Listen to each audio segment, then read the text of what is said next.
नमस्कार। आपके अपने YouTube चैनल समय की पुकार में मैं ओम कसारा आप सभी दर्शक बंधुओं का हार्दिक स्वागत और अभिनंदन करता हूं। समय की पुकार न्यूज चैनल के लोकप्रिय कार्यक्रम रूबरू में आज हमारे साथ हैं प्रखर चिंतक, राष्ट्रीय विचारक और अंबेडकर स्कॉलर डॉक्टर संतोष आनंद जी। तो आइए अंबेडकर जयंती के पावन पर्व पर हम डॉक्टर संतोष आनंद जी से दलितों से जुड़े विभिन्न सवालों पर, विभिन्न विषयों पर चर्चा करते हैं। समय की पुकार न्यूज चैनल में आपका हार्दिक स्वागत है। नमस्कार। सबसे पहले तो मैं ये जानना चाहूँगा कि देश की आज़ादी को भी 75 वर्ष हो चुके हैं और वर्तमान में आप दलितों की स्थिति कहाँ पाते हैं? सबसे पहले तो आप लोगों ने मुझे इस कार्यक्रम के लिए बुलाया, उसके लिए बहुत बहुत धन्यवाद। और देश की बहुत बड़ी जो जनसंख्या है, जो दलित, जिसे तथाकथित रूप से दलित कहा जाता है, तो मुझे लगता है कि इन पर बहुत खुलकर जिस तरह की बात होनी चाहिए वैसी बात न दलित चिंतक करते हैं, और जिनके भरोसे ये सारा चल रहा राजनीतिक क्षेत्र के लोगों पे, उनकी को करने की तो फुर्सत ही नहीं है। वो अपने हित को ध्यान में रखकर इन सब विषयों पर बात करते हैं। लेकिन आप लोगों को जानकर ताज्जुब होगा कि देश का बहुसंख्यक दलित आज भी दो रोटी को तरसता है, उसके पास रोटी की व्यवस्था नहीं है, और सरकारें उनको सिर्फ 2 किलो अनाज या चावल देकर अपनी उनके उद्धार की जो नीतियां हैं उनमें इति मान लेती है। तो ऐसी स्थिति में आज भी बहुत अच्छी स्थिति दलितों की देश में नहीं कहा जा सकती। वर्तमान में देश आज़ादी का जो है अमृत महोत्सव मना रहा है और आज़ादी के बाद इस देश के निर्माण में डॉक्टर भीमराव अंबेडकर साहब का ज़बरदस्त योगदान रहा था। तो क्या डॉक्टर अंबेडकर साहब को वो सम्मान मिल पाया जिसके वो हकदार थे? देखिए, इसमें जो भारत सरकार है उसकी जो मंशा है, या राज्य सरकारों की जो मंशा है आज़ादी के अमृत महोत्सव को लेकर, मुझे लगता है वो मंशा ये है कि आज़ादी के बाद जो देश के निर्माण में जो लोग लगे और जिन्होंने देश के लिए अपने आप को खपाया है, उन सबको न्यायोचित स्थान मिले, उनको सम्मान मिले। अब जहाँ तक प्रश्न डॉक्टर अंबेडकर का है, ज़्यादातर देश या ज़्यादातर देश के लोग ये मानते हैं कि वो दलितों के हित चिंतक थे, इससे आगे सोचने ही नहीं दिया गया। ये राजनीतिक षड्यंत्र है, मेरा ये मानना है। अंबेडकर जैसे बहुआयामी व्यक्ति के लिए, जिनका बहुत बड़ा कंट्रीब्यूशन है, संविधान से अगर अपन शुरू करें तो देश का ऐसा संविधान भारत का जो विश्व का सर्वश्रेष्ठ संविधान। अब आपको और जानकर ताज्जुब होगा कि ये जो इंडियन करेंसी है वो कैसी होनी चाहिए, उसका स्वरूप कैसा होना चाहिए, उसका निर्धारण कैसे होना चाहिए, इसमें महत्वपूर्ण योगदान डॉक्टर अंबेडकर का है। रिजर्व बैंक की स्थापना ये डॉक्टर अंबेडकर की देन है। तो ऐसे कई महत्वपूर्ण आर्थिक जो निर्णय हैं वो निर्णय डॉक्टर अंबेडकर ने अपने उस ज्ञान के बदौलत किए हैं। उसके साथ साथ आपको और जानकर ताज्जुब होगा कि ये जो आज श्रमिक व्यवस्था, ये जो आपके देश के कम्युनिस्ट बोलते हैं कि हमने ये शुरू किया या हमने वो शुरू किया, मतलब वो सारी बातें झूठ साबित होती है अंबेडकर उस लिटरेचर के सामने। कि आप देखिएगा कि ये जितने मिनिमम वेजेस है, श्रमिकों के जितने आपके नियम हैं, कितने घंटे श्रमिक को काम करना है, माताएं बहनें जो श्रम में लगी हुई हैं उनकी क्या व्यवस्था है, उनके बच्चों के पालन पोषण की क्या व्यवस्था है, और इसके साथ साथ मालिकों और श्रमिकों के बीच में कैसा संबंध होना चाहिए। आपको जानकर एक बात और जो मैं विशेष रूप से आप लोगों को बताना चाह रहा हूं कि डॉक्टर अंबेडकर ने भारतीय अर्थव्यवस्था के प्राचीन को मर्म को समझा। और ये जो कम्युनिस्ट जिस बात को बोलते हैं कि श्रमिक और उनके बीच का जो रिश्ता, मालिकों के बीच के रिश्ते की जो बात करते हैं, वो रिश्ता भारतीय परिप्रेक्ष्य में फिट नहीं बैठता। इस बात को डॉक्टर अंबेडकर ने आज़ादी के पहले ही कह दिया। और उसके साथ साथ जैसे देश की जो राष्ट्रभाषा है वो संस्कृत होनी चाहिए, क्योंकि संस्कृत के महत्व को और संस्कृत की वैज्ञानिकता को डॉक्टर अंबेडकर ने समझा। बहुत ताज्जुब होगा उन लोगों को जो आजकल अंबेडकरवादी बनते फिरते हैं, जिन्होंने अंबेडकर को बिल्कुल नहीं जाना। देश का राष्ट्र ध्वज भगवा होना चाहिए, इस पर डॉक्टर अंबेडकर ने सबसे पहले बात कही। मतलब आप ये देखिए कि जितनी देश की समस्याएं आज आप और हम देख रहे हैं, जिनके कारण से सारे झगड़े हैं, उन सारी समस्याओं के समाधान के लिए अंबेडकर ने काम किया। इवन आप देखिए पर्यावरण पर, ये जो आपका जितने बड़े बांध है, बहुउद्देशीय परियोजनाएं जो है, हीराकुंड जैसी रही है, उनके पर्यावरण मंत्री रहते हुए और उन्हीं के कार्यकाल की। अब आप बताइए कि वो जो कहते ना कि नया भारत कैसा होना चाहिए, तो आप और हम ये कह सकते हैं कि राष्ट्र का जो आज़ादी के बाद निर्माण होना चाहिए, जिस शक्ल में निर्माण होना चाहिए, या जैसा हम भारतीय स्वप्न देखते हैं, उसमें अंबेडकर का बहुत बड़ा योगदान है, साहित्यिक दृष्टि से भी और अपने कामों की दृष्टि से भी। तो मैं मानता हूं कि एक बहुत बड़े पर्सपेक्टिव के साथ डॉक्टर अंबेडकर को देखा जाना चाहिए। पर ये राजनीतिक कुचक्र कह लीजिए, या कुछ लोगों को आगे बढ़ाना था, इसलिए डॉक्टर अंबेडकर को जब तक आप नीचा नहीं दिखाएंगे या उनको कम नहीं करेंगे, जब तक वो आगे नहीं बढ़ सकते। तो ऐसी अवस्था में डॉक्टर अंबेडकर को जितना महत्व मिलना चाहिए था, इस राष्ट्र को कृतज्ञता ज्ञापित करनी चाहिए, तो मुझे लगता है उतना नहीं हो पाया, जो दुख का विषय है। तो ये बहुत महत्वपूर्ण विषय आपने रखा, आप बधाई के पात्र हैं निश्चित रूप से। अभी आपने जो चर्चा में बताया कि अंबेडकर चाहते थे कि देश का ध्वज जो है वो भगवा होना चाहिए, तो अभी इन दिनों एक नारा सुनने को मिलता है, जय भीम जय भीम। तो एक अंबेडकर विचारक होने के नाते आप इस बारे में क्या सोचते हैं? देखिए, ये जो जय भीम और जय मीम वाला नारा है, इसकी क्रोनोलॉजी को अपने को समझना पड़ेगा। इसकी क्रोनोलॉजी शुद्ध रूप से राजनीतिक क्रोनोलॉजी है, और अब तक ये जो राजनीतिक क्षेत्र में काम करने वाले दल हैं या राजनीतिक नेता हैं, वो सारे के सारे दलितों को आज भी वोट बैंक मानते हैं, और ये मानते हैं कि जो हम इनको कहेंगे उसको ये मान जाएंगे। क्या? तो जो पीड़ित है, हमको इस बात को भी समझना पड़ेगा, तो उसको बहुत आसानी से, जिसके पास रोटी रोजी की व्यवस्था नहीं है, जो भूखा है, वो, या जो जिसके पास संसाधनों की कमी है, या जिसके पास के साथ अत्याचार हुए हैं, वो बहुत आसानी से इस बात को आपकी बात में आ जाएगा। लेकिन बात आती है डॉक्टर अंबेडकर की। अब आप देखिएगा कि उनकी का जो लेखन है और उनकी जो दो किताबें हैं, पार्टीशन वाली और आपके पाकिस्तान का निर्माण को लेकर, उस समय उन्होंने अंग्रेजी में लिखा, आज की तारीख में वो हिंदी में अवेलेबल है। मेरा देशवासियों से और सबसे ज़्यादा दलित भाइयों से मेरा निवेदन है कि कृपया उनको पढ़ लीजिएगा। आपकी ये जो भ्रांति है जय मीम और जय भीम वाली, तुरंत खत्म हो जाएगी। उन्होंने स्पष्ट रूप से इस बात को लिखा है कि ये जो जय मीम वाले हैं, ये जितने लोग हैं जो इस नारे को दे रहे हैं, तो वहाँ पर डॉक्टर अंबेडकर साफ लिखते हैं कि ये लोग किसी के भी साथ रहने लायक है ही नहीं, ये कभी भी नहीं रहे। जहां रहेंगे वहां कोई ना कोई आपकी परेशानी खड़ी करेंगे, और ऐसी स्थिति में जब उनका जो मानने का तरीका है, किसी भी धर्म को मानने का तरीका, वो या तो आप इधर हैं या आप उधर हैं, तो आप जो उधर हैं वो उनके साथ कैसे हो सकते हैं? मेरे को तो इस पे ताज्जुब होता है। क्या आप हो गए, आप आज राजनीतिक लाभ लेना इसलिए आपके उसकी बात करते हैं, तो पाकिस्तान में तो थे ना 23% दलित थे भाई। क्या आज 0% से भी कम हो गए? मतलब कुछ लोग बचे हैं। सबको या तो आप कन्वर्ट हो जाइए और या फिर देश छोड़ के भाग जाइए, और या उनके साथ कत्लेआम हुआ रोज आप हम देखते हैं।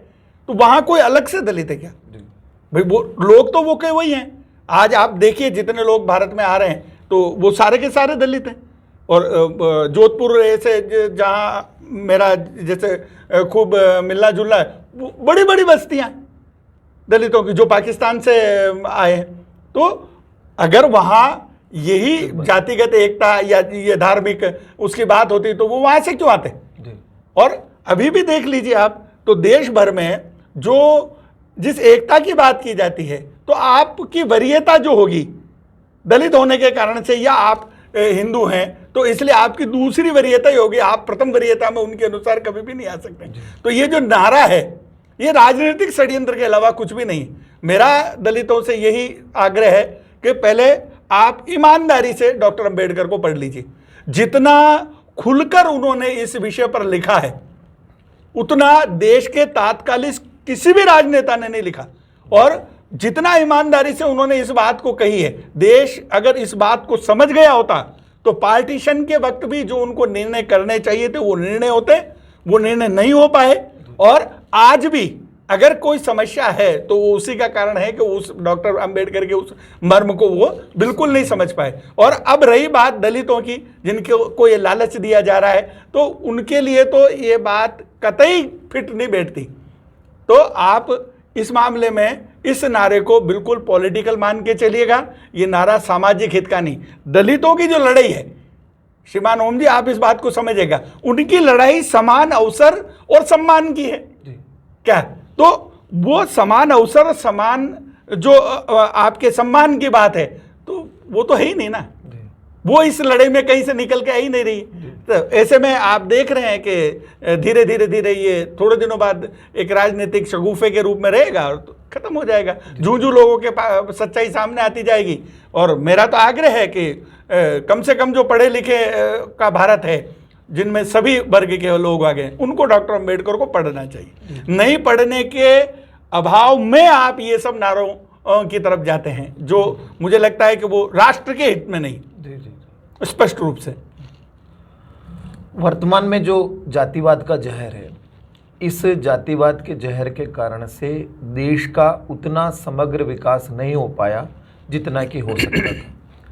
तो जातिवाद को आप हिंदुस्तान के लिए कितना घातक मानते हैं?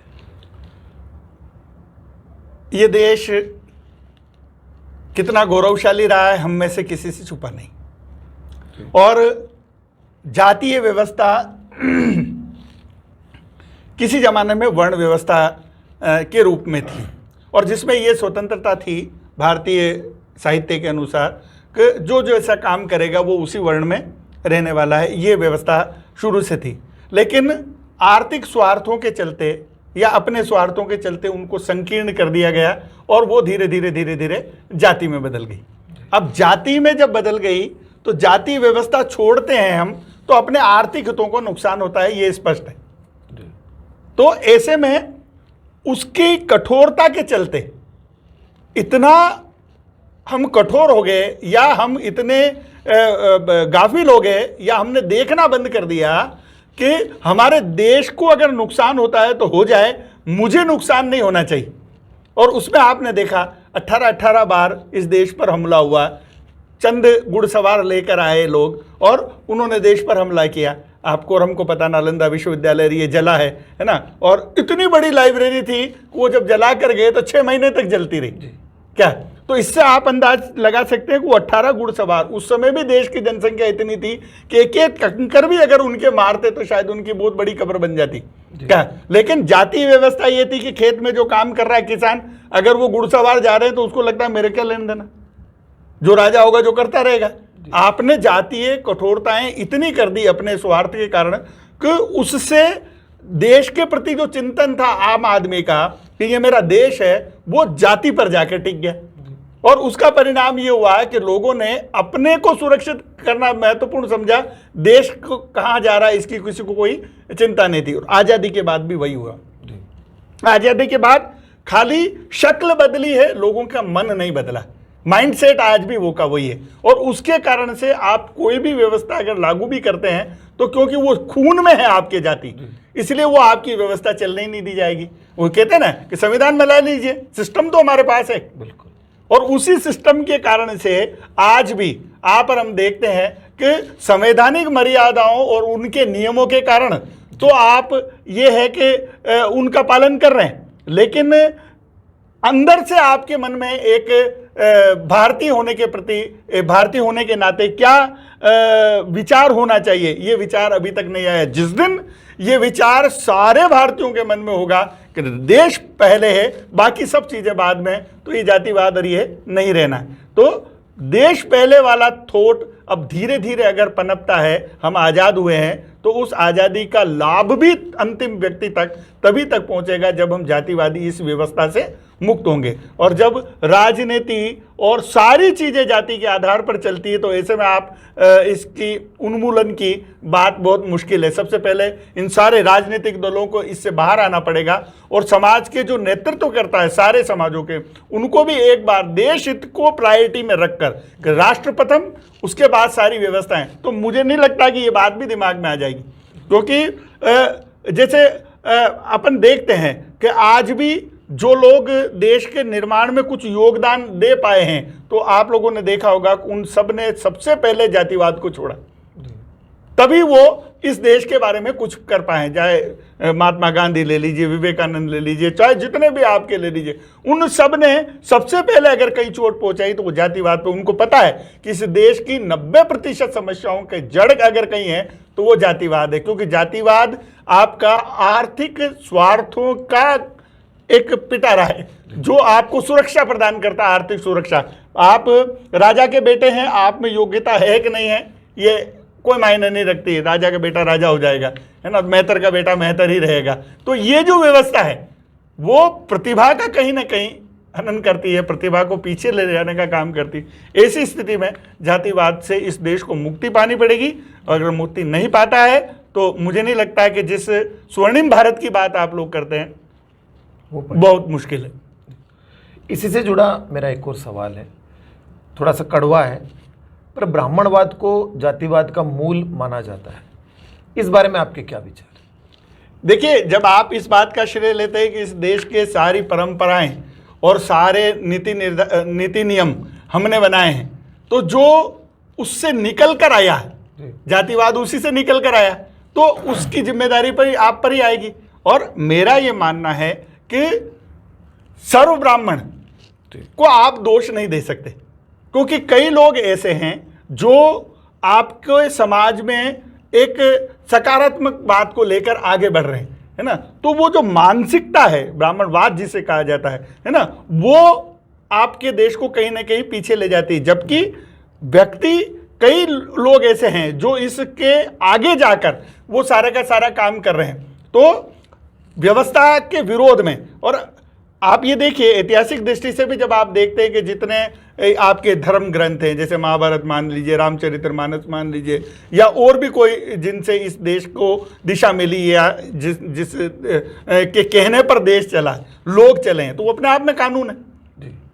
इस नए संविधान से पहले जितने भी ये धार्मिक ग्रंथ हैं, ये अपने आप में कानून है, संविधान है, ये मानकर चलेगा और उन्हीं के अनुसार समाज संचालित हुआ है।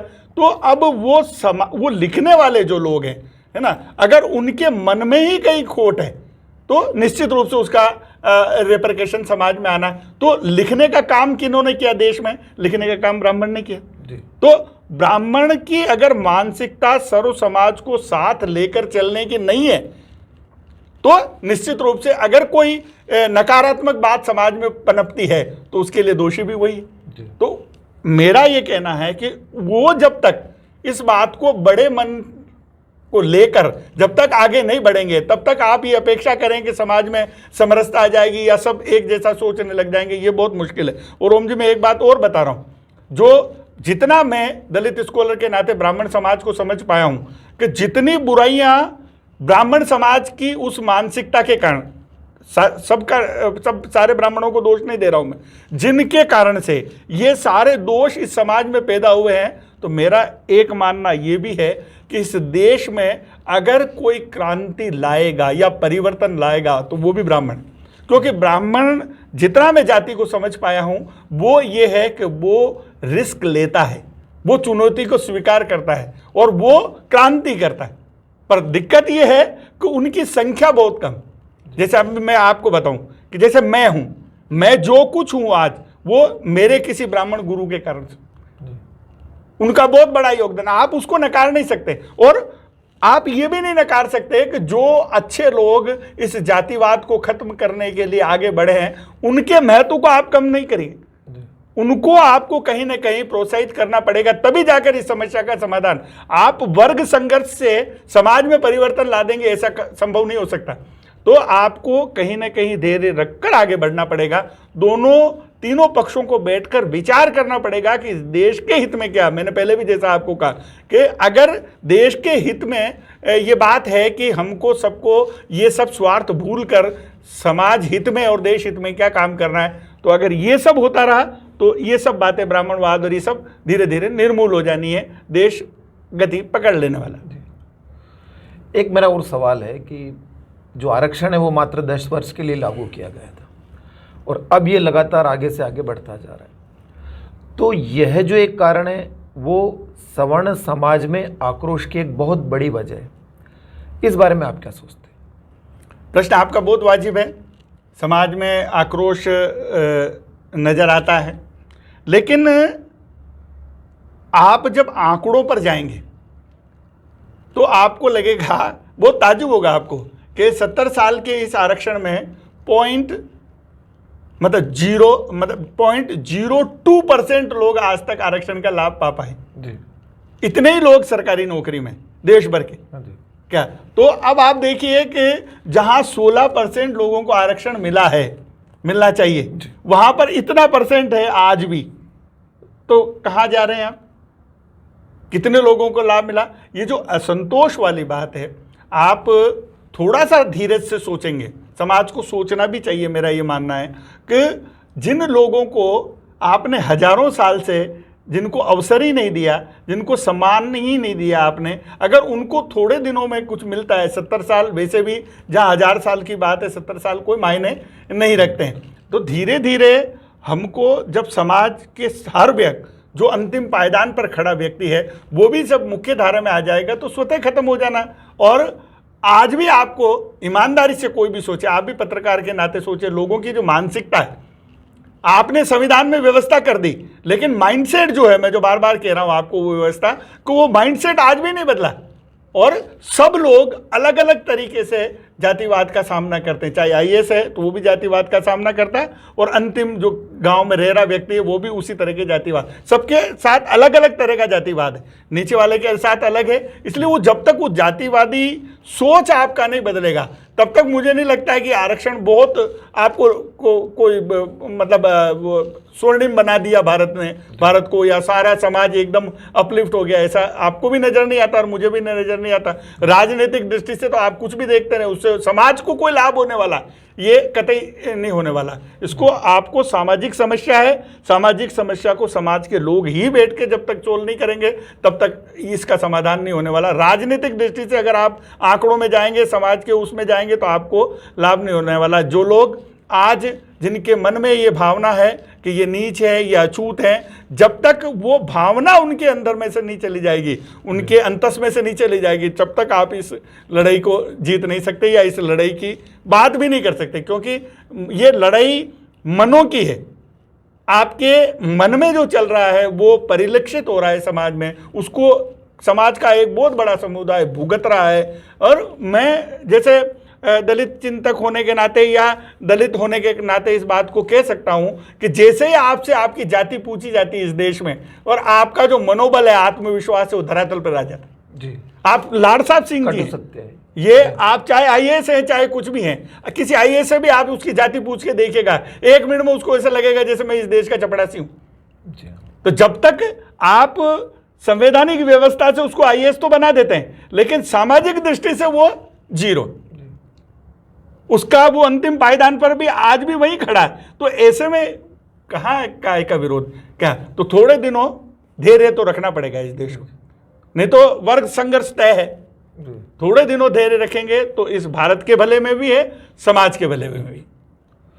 एक आपने बहुत महत्वपूर्ण बात बताई कि अभी तक केवल 70 वर्षों में, 75 वर्षों में 0.02% लोगों को ही आरक्षण का लाभ मिल पाया। तो ऐसे में एक सवाल और खड़ा होता है कि जो लोग आरक्षण का लाभ प्राप्त कर चुके हैं, तो क्या उनके परिवारों को अपने जो शेष वंचित भाई हैं उनके लिए क्या आरक्षण का लाभ उन्हें स्वतः ही नहीं छोड़ देना चाहिए जिन्होंने आरक्षण हासिल कर लिया? ये जो प्रश्न है, ये प्रश्न अधिकतर आरक्षण का लाभ पा लिए लोगों को इसका सामना करना पड़ता, मुझे भी करना पड़ता क्या। लेकिन जैसा मैंने पहले कहा संवैधानिक व्यवस्था है, सिस्टम नहीं बदला है। क्योंकि आपके साथ काम करने वाले या आपके सहयोगी जो आपके साथ काम करते हैं, क्योंकि आरक्षण की व्यवस्था खाली सरकारी सिस्टम में है, लेकिन वो सरकारी सिस्टम में होने के बावजूद वो सभी लोग मानसिक रूप से उस सरकारी सिस्टम को अडॉप्ट कर पाए हैं क्या, ये बहुत महत्वपूर्ण है। उनके लिए आप किसी भी सरकारी अफसर का पोस्टिंग होता है, जैसे भीलवाड़ा में कलेक्टर आए, एसपी आए, या मैं प्राध्यापक के रूप में आया हूं, सबसे पहला प्रश्न जैसे स्थानांतरण होता है किसी का, यह प्रश्न किया जाता है वो किस जाति के। ये बहुत बड़ी सच्चाई है ओम जी, क्या, और उस सच्चाई के बाद आदमी का कद नापा जाता है। और सैकड़ों पूर्वाग्रह हमारे मन में इतने हैं कि जैसे ही आपने सुना कि आपके जो आने वाले कलेक्टर है वो हरिजन है, तो उस कलेक्टर की कलेक्टरी कितनी गिर जाएगी मैं अच्छी तरह से जानता हूं। सामाजिक दृष्टि से वो कितना कद रख पाएगा ये मेरे को अच्छी तरह से पता है। तो कमोवेश ये सबके साथ होता है।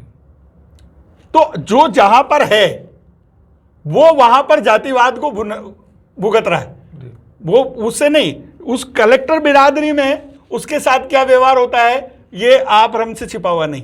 जैसे प्राध्यापकों की कम्युनिटी में मेरे साथ क्या होता होगा, ये बात अलग है कि सामाजिक व्यवस्था के नाते लोग मुखरित रूप से मेरे सामने ये सब नहीं बोल पाएंगे, लेकिन मन में क्या चल रहा है यदा कदा आपके उनके व्यवहार से आपको लग जाएगा। और एक बात बता दूं मैं आपको, सामाजिक जो संगठन है, क्योंकि सामाजिक कार्यकर्ता होने के नाते मैं ये भी बता सकता हूं आपको कि वहां भी ये नहीं है। आपको सामाजिक दृष्टि से इन लोगों को साथ रखकर आगे बढ़ाना है, लेकिन सबके दिल अभी भी उतने प्योर हैं, उतने पवित्र हैं ऐसा जरूरी नहीं। तो ये सिस्टम जो है आपका, वो सिस्टम अभी भी नहीं बदला है, इसलिए सिस्टम को बदलने की जरूरत है। हम व्यवस्था परिवर्तन जब तक नहीं करेंगे, मानसिकता का परिवर्तन जब तक नहीं करेंगे, तब तक आपकी ये लड़ाई पूरी नहीं हो सकती। तो लड़ाई और इस राष्ट्र को अगर अपने को ठीक करना है तो इस मानसिकता परिवर्तन पर सबसे ज़्यादा काम करना पड़ेगा, और सबसे ज़्यादा इस बात को समझना पड़ेगा। और फिर वही बात दोहरा रहा हूँ कि हमारी प्रायोरिटी अगर देश है तो ये सब चीज़ें निर्मूल हो जाती हैं। तो वो प्रायोरिटी जिस दिन देश हो जाएगा, मुझे लगता है कि भारत अपने आप सोने का देश हो जाएगा, स्वर्णिम भारत हो जाएगा। अब मेरा अंतिम सवाल, जो मेहतर समाज है वो वर्गीकरण और स्तरीकरण के लिहाज से इस समाज में अंतिम पायदान पर है, तो क्या जो वाल्मीकि बंधु हैं वो इस राष्ट्र के निर्माण में कदम से कदम मिलाकर चल पा रहे हैं? आज़ादी के बाद पढ़ाई की जो समान अवसर की सुविधा डॉक्टर अंबेडकर के कारण से या देश के संविधान के कारण से हमको मिली, उसके कारण से जो लोग पढ़े हैं और जिन्होंने अपनी काबिलियत साबित की है उनको अच्छे पद मिले हैं। दलितों में भी मिले हैं, कुछ महतरों में भी मिले, लेकिन कितने लोग पढ़ पाए और कितने लोगों को ये अवसर मिल पाया ये आपसे और हमसे छिपा नहीं। और रहा सवाल, बड़ी अजीब सी इस देश की गाथा है कि ये जो आपका मेहतर है, वाल्मीकि है, ये तो दलितों का भी दलित है, अछूतों का भी अछूत है।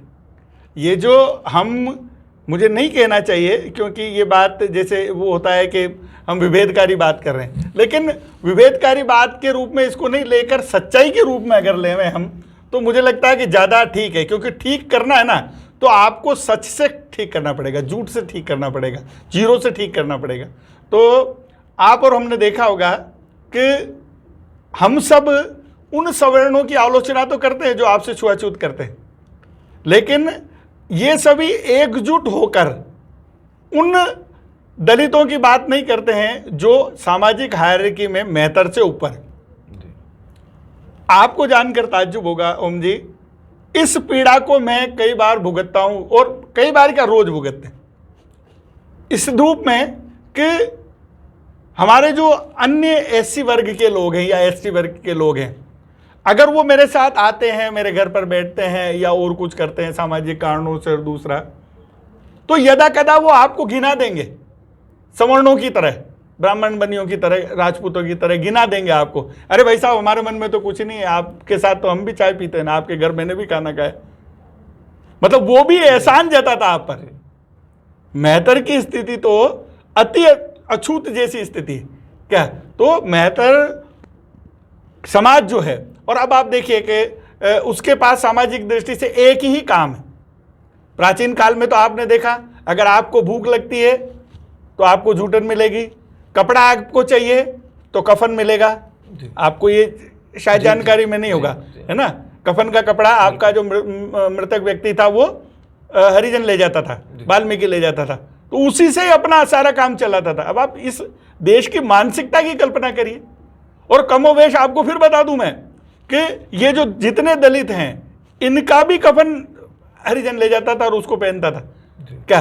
तो ऐसे में ये जो सामाजिक व्यवस्था है इतनी मतलब संकीर्ण है, उसको तोड़ पाना अभी इतना मुश्किल नहीं।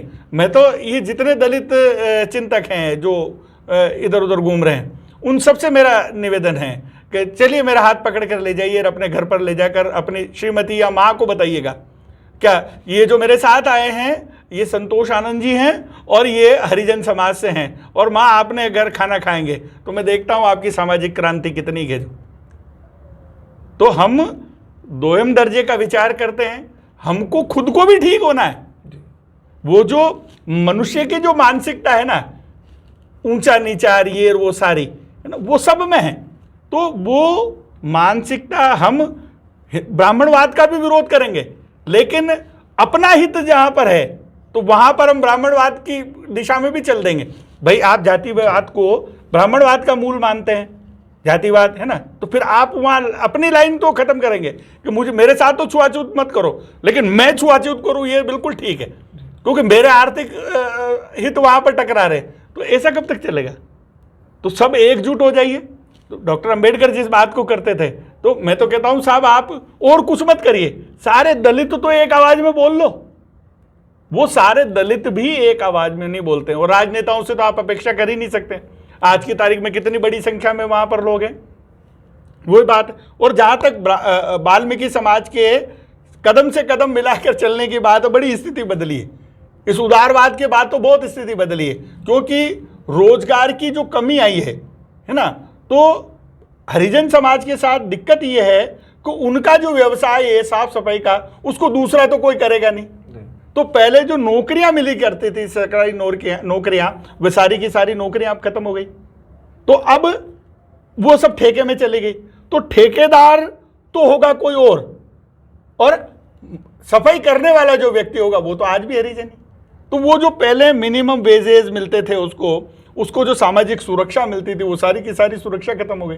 अब मतलब ये हो गया कि बिना किसी सुरक्षा के, सामाजिक सुरक्षा के, आपको वो ही काम जो पहले किया करते थे वही काम आज भी करना है। तो मेरा इस देश के लोगों से या इन सरकारों से ये मांग है, जिसको मैं यदा कदा कहता हूं कि भाई जो देश का या समाज का या धरती का सबसे घृणित काम करता है, कम से कम यार उसको तो आप सामाजिक सुरक्षा आर्थिक दृष्टि से प्रदान कर दीजिए। उसके तो हितों के लिए विशेष व्यवस्था करिए, क्योंकि उसका काम दुनिया में और कोई नहीं करना। तो ये जो परेशानी, मतलब उसकी परेशानी बिल्कुल अलग है। दलित में भी महतर की जो समस्याएं हैं वो समस्याएं बिल्कुल अलग हैं। तो उनको अलग तरीके से आपको सोचना पड़ेगा। और इत्तेफाक से ऐसा नहीं है कि हरिजनों में भी नेता नहीं है, पर डॉक्टर अंबेडकर जिस पीड़ा से पीड़ित थे आज वही पीड़ा। कि राजनीतिक दल हमेशा वही लोगों को चुनेंगे जो उनके ठीक लगते हैं या जो उनकी जेब में, वहां बोलने वाले लोग नहीं चाहिए। आज भी आप देख रहे हैं कि संसद में इतने सारे दलित नेता हैं, पर कौन कितना दलितों के हित में बोलता है या उनके इन सब समस्याओं पर विचार रखता है। आज भी गटर को आदमी उतार कर इस टेक्नोलॉजी के युग में भी, मतलब 20-20, 25-25 फीट के नीचे गटर में उतार कर साफ करना पड़ता है टेक्नोलॉजी के इस युग में, और वो बेचारे मारे जा रहे हैं। और अब समस्या हो गई कि पहले तो सरकारी कर्मचारी था, मरता था तो उसको मुआवजा, फलाना, ये ढीमकार, ये सब मिलता था, लेकिन अब तो वो बिल्कुल ठेकेदार का आदमी, और ठेकेदार 2 मिनट में पल्ला झाड़ लेता। वो तो यही कह देगा कि मेरा आदमी नहीं, मेरे तो रोल पर ही आदमी नहीं था। तो उस बेचारे की मौत तो इतनी दुर्दांत होती है कि आप हम कल्पना भी नहीं कर सकते। सड़क के किनारे मरा पड़ा रहेगा, कोई पूछने वाला नहीं मिलता। तो काम भी वही करना और आपको सामाजिक सुरक्षा, आर्थिक सुरक्षा भी नहीं, तो बड़ी स्थिति गंभीर है। दूसरे समाजों ने बजाय मतलब दलितों में ही, जैसे मोची समाज ने अपने धंधे को ज़्यादा ठीक किया है, उनकी अपनी दुकानें हो गई, समाज के साथ उठना बैठना हुआ, तो वो तेज़ी से मिक्सअप हो रहे हैं। जैसे दूसरे समाज स्क्रैप का काम कर रहे हैं या कपड़ा बनाने का काम कर रहे हैं या और सारे काम कर रहे हैं, तो उनका सामाजिकरण और तरीके का। लेकिन दलित आज भी, मतलब हरिजन जो है, आज भी सिर्फ सफाई के काम के योग्य माना जाता है सामाजिक व्यवस्था में। उसके साथ किसी प्रकार का कोई भी रिलैक्सेशन आज भी नहीं हुआ। गांव में तो और बुरी स्थिति है, क्योंकि आपने सफाई काम प्लस लेटरिन और इनके कारण से वो तो भी बंद हो गया, मतलब उसके भूख मरे जैसी स्थिति। आज आप देखिएगा बहुत बड़ी मात्रा में शहरों में पलायन हो रहा है, लेकिन शहरों में पलायन होने के बावजूद भी काम नहीं मिल पा। मल्टी स्टोरीज खूब बन गई, दूसरे सारे कॉम्प्लेक्सेस बन गए, लेकिन उसकी जो मजदूरी है और उसका जो काम का जो पैमाना है वो तो सफाई के अलावा कुछ भी नहीं, वो नहीं बदल रहा। तो ऐसी स्थिति में उसकी स्थिति बहुत दयनीय है। उस पर भी समाज को अलग से विचार कर कर ये करना चाहिए। तब आप जो अम्बेडकर के भारत की बात करते हैं या स्वर्णिम भारत की बात करते हैं, वो तब जाकर सपना साकार हो पाएगा, अन्यथा ये सारी चीज़ें बहुत मुश्किल है। संतोष जी, भाई साहब, आपने जो अपने विचार व्यक्त किए हैं रूबरू के माध्यम से, तो उसने मुझे स्वयं को बहुत अंदर तक झकझोर कर रख दिया है, और निश्चित रूप से दर्शकों की भी स्थितियां ऐसी ही हो रही होगी। तो समय की पुकार न्यूज़ चैनल के लिए आपने अपना जो कीमती समय दिया, उसके लिए बहुत बहुत धन्यवाद। नमस्कार। आप सभी को डॉक्टर अंबेडकर जयंती की बहुत बहुत शुभकामनाएं और बधाई। तो आप थे डॉक्टर संतोषानंद जी, जिन्होंने दलित और वंचित वर्ग से जुड़ी जो वास्तविक पीड़ाएं हैं उनका बहुत विस्तार से उल्लेख किया है। तो दर्शक बंधुओं, मैं आप सबसे आग्रह करता हूं कि वर्तमान स्थिति में हम देख रहे हैं कि देश अपना हर दृष्टि से आगे बढ़ रहा है, तो फिर हम क्या इस जातिवाद के जहर को मिटा नहीं सकते? और जैसा कि संतोष जी भाई साहब ने कहा, मानसिकता में परिवर्तन लाने की आवश्यकता है। वंचित वर्ग, जो हम तथाकथित स्वर्ण समाज के लोग हैं, हमसे कुछ नहीं चाहता सिवाय सम्मान के और समान अवसर के। मेन झगड़ा टंटा यही है। तो मेरा आप सभी से हाथ जोड़ करके और निवेदन है कि हम यदि अपने इस भारत का समग्र विकास चाहते हैं, इस भारत को पुनः विश्व गुरु के पद पर आरूढ़ करना चाहते हैं, तो कृपया प्रत्येक व्यक्ति, प्रत्येक जन इस जातिवाद के जहर को मिटाने के लिए मन से प्रयास करें। कैमरा पर्सन रवि पायक के साथ मैं ओम कसारा, समय की पुकार न्यूज़ चैनल के लिए। तो इस बुलेटिन में इतना ही। यदि आपको पसंद आया हो तो इसे लाइक व शेयर अवश्य करें, और आपके अपने YouTube चैनल समय की पुकार को सब्सक्राइब करना ना भूलें। धन्यवाद। जय हिंद, जय भारत।